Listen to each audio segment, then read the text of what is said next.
प्यारे बच्चों, सुप्रभात। आज की ऑनलाइन कक्षा में आप सभी का स्वागत है। बच्चों, अब तक हमने अरहुल हिंदी पाठमाला पुस्तक में से 7 पाठ पूरे कर लिए हैं। आओ आज हम पाठ 8 पढ़ते हैं। हमारे पाठ का नाम है फूल हमेशा मुस्काता। क्या नाम है हमारे पाठ का? फूल हमेशा मुस्काता। बच्चों, ये एक कविता है और इस कविता के कवि हैं सोहनलाल द्विवेदी। कौन है इस कविता के कवि? किसने लिखा इस कविता को? सोहनलाल द्विवेदी जी ने। तो आओ बच्चों, अब हम इस कविता को पढ़ते हैं। देखो, सबसे पहले क्या दिया हुआ है।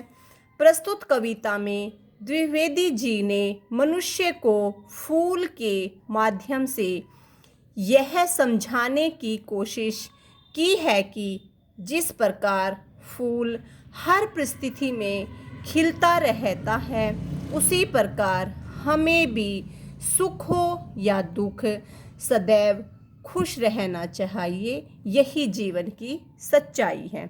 देखो बच्चों, कवि ने क्या कहा है कि जिस प्रकार फूल हर परिस्थिति में हंसता रहता है, खिलता रहता है, उसी प्रकार मनुष्य को भी, चाहे उसके लिए सुख आए या दुख आए, हमेशा खुश रहना चाहिए। ठीक है बच्चों, तो आओ अब हम अपनी कविता पढ़ते हैं। चाहे बहे हवा मत वाली, फूल हमेशा मुस्काता। इसमें कवि ने देखो क्या कहा है कि चाहे बहे हवा मत वाली, चाहे फूल के लिए जो हवा चल रही है, चाहे वो फूल के लिए अच्छी हो या बुरी हो, ठीक है ना, तो फूल हमेशा मुस्काता रहता है। मत वाली का अर्थ होता है मस्त रहने वाली। ठीक है ना, कि हवा चाहे मस्त चल रही हो, फिर भी फूल जो है वो मुस्काता रहता है। अब आगे देखेंगे। चाहे बहे हवा लू वाली, फूल हमेशा मुस्काता। चाहे लू चल रही हो या गर्म हवाएं चल रही हो, फिर भी फूल हमेशा मुस्काता रहता है, अर्थात हंसता रहता है। अब आप आगे देखेंगे। पत्तों की गोदी में रहकर फूल हमेशा मुस्काता। देखो, अब कवि ने क्या कहा है कि फूल चाहे पत्तों की गोद में हो, फिर भी वो मुस्काता रहता है, अर्थात हंसता रहता है। अब आगे देखेंगे। कांटों की नोकों को सहकर फूल हमेशा मुस्काता। अब देखो, कवि ने क्या कहा है कि चाहे फूल कांटों में भी खिल रहा हो। देखो, आपने देखा होगा गुलाब के फूल को, उसकी ना जो टहनी होती है, बहुत सारे कांटे होते हैं उस पे, और उन कांटों के बीच में रह कर भी फूल क्या है, हंसता रहता है, अर्थात मुस्कुराता रहता है, अर्थात खिला रहता है।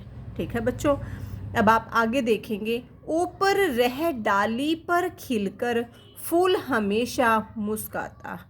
फूल जो है सबसे ऊपर डाली पर होता है और वहीं पर खिला रहता है, फिर भी वो मुस्काता रहता है, अर्थात हंसता रहता है। ठीक है बच्चों, आगे आपको यहाँ तक अच्छे से समझ में। अब आप आगे देखेंगे।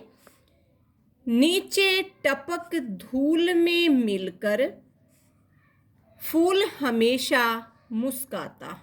देखो, नीचे टपक धूल में मिलकर, जब वो टूट कर नीचे गिर जाता है, फिर भी वो खिला रहता है, अर्थात मुस्कुराता रहता है, अर्थात हंसता रहता है। फूल जब नीचे गिरकर मिट्टी के कणों में मिल जाता है, फिर भी वो हंसता रहता है, अर्थात मुस्कुराता रहता है। अब आप आगे देखेंगे। रोना नहीं फूल को आता, फूल हमेशा मुस्काता। कवि ने क्या कहा है कि फूल को कभी रोना नहीं आता। ठीक है ना। फूल कभी भी मुरझाता नहीं है, वो हमेशा खिला रहता है, अर्थात हमेशा हंसता रहता है। अब आप आगे देखेंगे, इसलिए वह सबको भाता, फूल हमेशा मुस्काता। कवि ने क्या कहा है कि चाहे कैसी भी परिस्थितियां आए, फूल जो है हमेशा हंसता रहता है, मुस्कुराता रहता है, इसलिए वह सबके मन को भाता है, अर्थात सबको अच्छा लगता है। ठीक है। और फूल जो है वो हमेशा मुस्कुराता रहता है। तो बच्चों, इस कविता में कवि ने क्या समझाने की कोशिश की है कि जिस प्रकार फूल विभिन्न परिस्थितियों में रहकर भी मुस्कुराता रहता है, खिला रहता है, उसी प्रकार मनुष्य को भी चाहे कैसी भी परिस्थितियां आए मनुष्य के साथ, उसमें हमेशा मुस्कुराना चाहिए, खुश रहना चाहिए। ठीक है। तो प्यारे बच्चों, मुझे आशा है कि ये कविता आप सभी को अच्छे से समझ में आ गई होगी। तो आओ एक बार फिर से हम इस कविता का उच्चारण करते हैं। इस कविता का नाम है फूल हमेशा मुस्काता। ठीक है। और इस कविता के कवि कौन हैं? सोहनलाल द्विवेदी। कौन है इस कविता के कवि? सोहनलाल द्विवेदी जी इस कविता के कवि हैं। ठीक है बच्चों। तो आओ एक बार फिर से इस कविता का उच्चारण करते हैं। आप मेरे साथ साथ इस कविता का उच्चारण करेंगे। चाहे बहे हवा मत वाली, फूल हमेशा मुस्काता। चाहे बहे हवालू वाली, फूल हमेशा मुस्काता। पत्तों की गोदी में रहकर, फूल हमेशा मुस्काता। कांटों की नोकों को सहकर, फूल हमेशा मुस्काता। ऊपर रह डाली पर खिलकर, फूल हमेशा मुस्काता। नीचे टपक धूल में मिलकर, फूल हमेशा मुस्काता। रोना नहीं फूल को आता, फूल हमेशा मुस्काता। इसलिए वह सबको भाता, फूल हमेशा मुस्काता। प्यारे बच्चों, मुझे आशा है कि ये कविता आप सभी को अच्छे से समझ में आ गई होगी।